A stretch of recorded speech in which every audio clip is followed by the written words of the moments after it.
So what can we do when God seems far away? A few things I would offer you. First, remember that sometimes God's people feel alone. We sometimes feel that God is far away.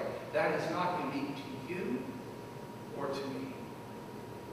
God's people have been feeling this way for generations.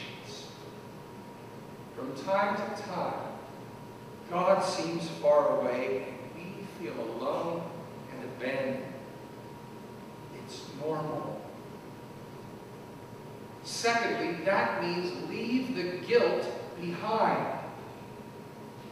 There are those times when God seems far away that we go into a self-condemning guilt trip that only makes everything much worse.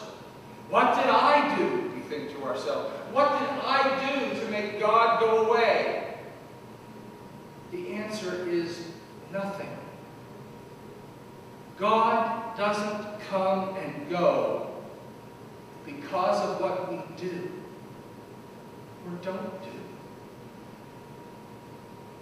And that takes us to the good news of the morning and back to the story of the young men in the fiery furnace.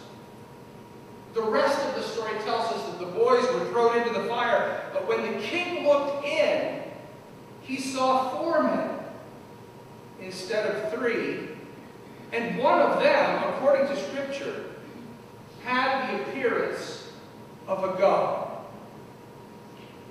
3 thrown into the fire, 4 inside the furnace.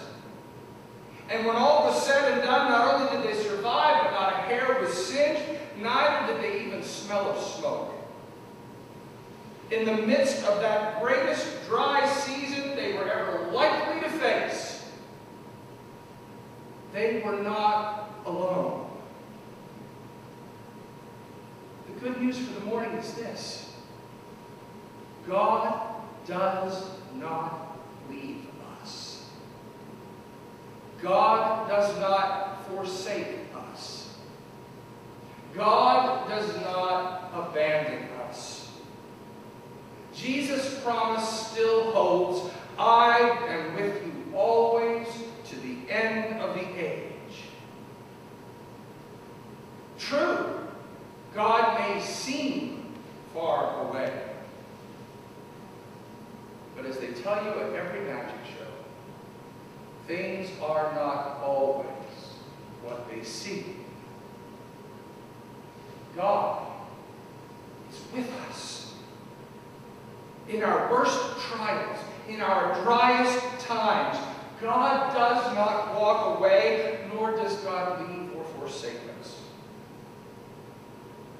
The promise of God's presence in every season of our lives is central to our understanding of the faith we possess. Nothing can separate us from the love of God, Paul wrote to the Romans, and that is an all-encompassing nothing. God is with us wherever we go.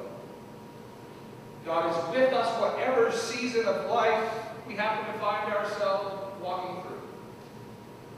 God is with us because we belong to God. The ancient Hebrews had a great economy of words. They could say so much in just one word. Perhaps the greatest word they passed on to us is a word that you may find strange to hear in these opening days of Lent, but it is perhaps, well, I think it is the greatest word in all of Scripture. It's a word to hold on to in every season, in every time.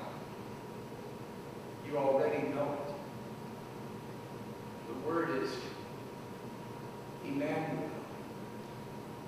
God is with us. And surely God is.